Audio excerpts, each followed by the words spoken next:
that people are being held as hostages is ridiculous, and they've made no attempt to try and guarantee people freedom of movement, freedom from torture, any of the Geneva Conventions.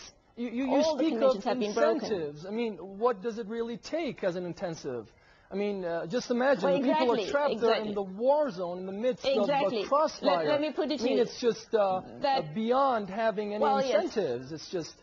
No, I agree completely. The word incentive was used ironically. The point is the incentive, if there was one, is to not be killed by chemical bombs and cluster bombs in the area. So that is what I suppose the government hopes is incentive on the one side. Protection for the civilians trapped there. Well, it's not exactly protection if you're tortured in camps and you're held without any sort of Geneva Convention rights that are accorded to human beings under normal circumstances. What the government is doing is introducing a two-tier society, very much like the Americans did, for example, pre their Civil War. Of course, you know, there's a constitutional right to the pursuit of freedom and freedom of movement and all of those things, but it doesn't apply to the Tamil people. That is why we say this is a war that is about race and that it is a genocidal war. I do want to clarify one point about the genocide point. That our position is not that this act alone is genocide. We think that it matches the Srebrenica definition of genocide, but we say that there has been a long-running, ongoing genocide. In fact, the very first act of non-violent ethnic cleansing was back in 1948 when a third of the Tamil people were deprived of citizenship. So the first step was done through laws, very much like the Nazis did. The Nazi genocide was carried out initially through legal mechanisms. The Jewish people were stripped of citizenship in Nazi Germany. So John, let me come back to you in just a bit. I think we're drifting a little bit from the main theme. Now, another guest just joining us on the phone from Sri Lanka, from Kandy, is Mr. Kehelia Rambakwela. A warm welcome to you, Mr. Rambakwela. Now, we're discussing the latest situation in terms of the so-called defeat of the LTT in your country. Now, does the fall and collapse of Kilinachi, basically the de facto capital of the rebels in late last year, necessarily mean the end of the separatist movements there?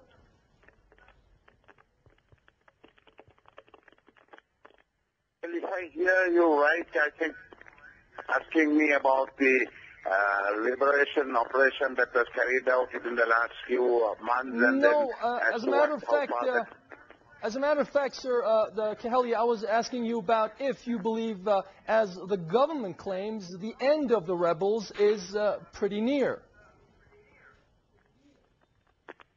Yeah, that's right. That is, we have now restricted them to a 15 square kilometer area where we have we've created that situation where it's known as a no fire zone, where few of the terrorist Prabhakaran and then few are stuck there and holding the mass of people to almost on a hostage situation. That is where we are now.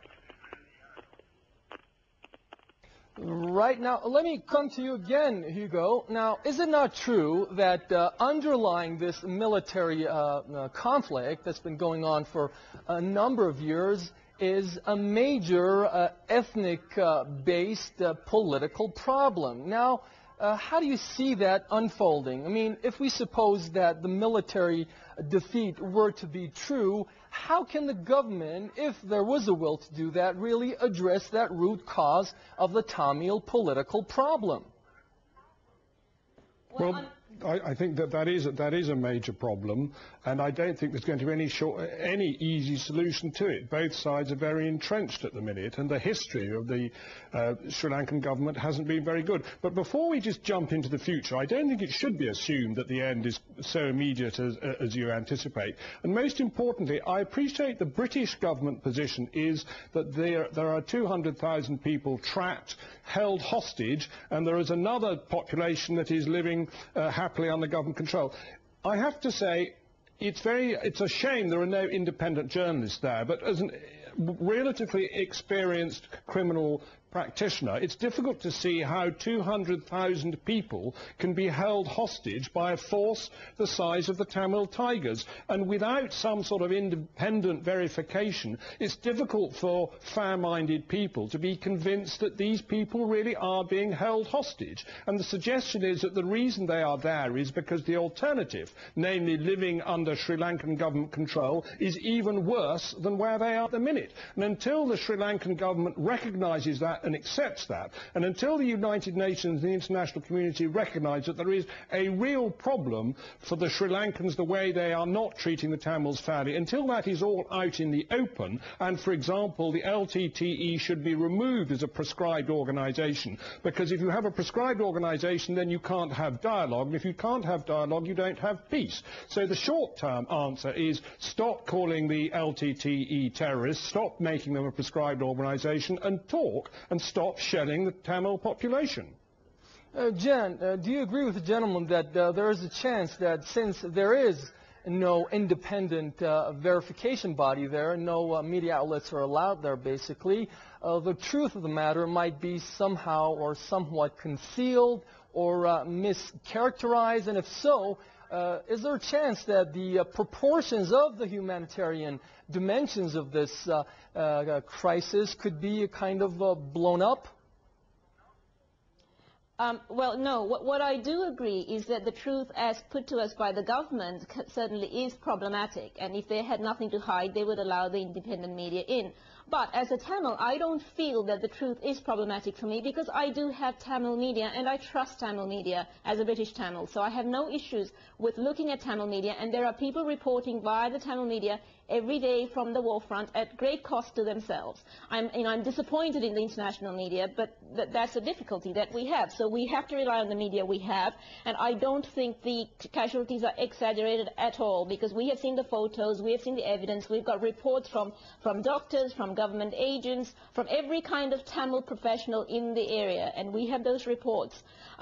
One of the points that I would want to make about the international community is that I think that to date they have in fact helped this conflict. They have not been strong enough, and to some extent the Tamil people are being punished, very much like the Palestinian people were being punished for electing Hamas. The Tamil people have chosen to stay in this area. They moved to the Vanni region in 1995 when the government occupied Jaffna. So they've been displaced once. They chose to move to the areas that they're in, and they're effectively being left alone and punished for staying there with the LTTE. The southern press is calling them unwanted. I get very worried when I hear that word, because to me it signifies something genocidal. When you say that 200,000 people are unwanted, it's problematic. And when the government says that there are only 70,000 people or 40,000 people left, and we know better, we know the original population was 330,000 people, we start wondering what is meant to happen to those missing people. They're already being wiped off in terms of identity. We say there are 330,000 to start with. The government says there's 40 to 60,000 now. Well, what happened to the other 270,000? They're not all in these camps. We know that for sure.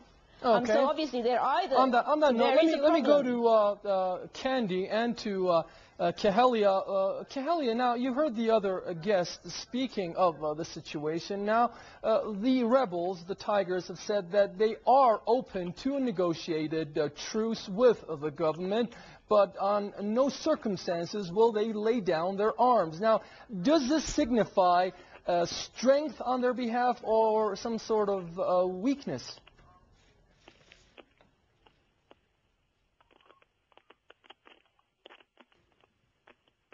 I guess we have a problem with the audio line. So back to you, Hugo. Why don't you take a crack at that? If you heard the question. Well, if you could just repeat the main point again quickly. Well, the point was that the rebels have said that they're willing to negotiate a truce, a temporary one, possibly with the government, but they will not lay down their arms. Now, does this mean that they're in a stronger position as already perceived by the government, or is it the other way around? Well, I'm not sure whether they're stronger or weaker. I mean, I think the question of laying down arms is something that we dealt with in Northern Ireland, and it is something that an army that has fought a resistance war for a long time, such as, and certainly in a more militarised form than the Irish, than the IRA, is always going to be reluctant to lay down its weapons. That's not usually part of a ceasefire. And the trouble is that the demands on both sides are very extreme, even in the long term. So secessionism, for example, is something which would have to be debated and is not debatable at the minute. But in the short term, of course, the Sri Lankan government feel that a ceasefire will militarily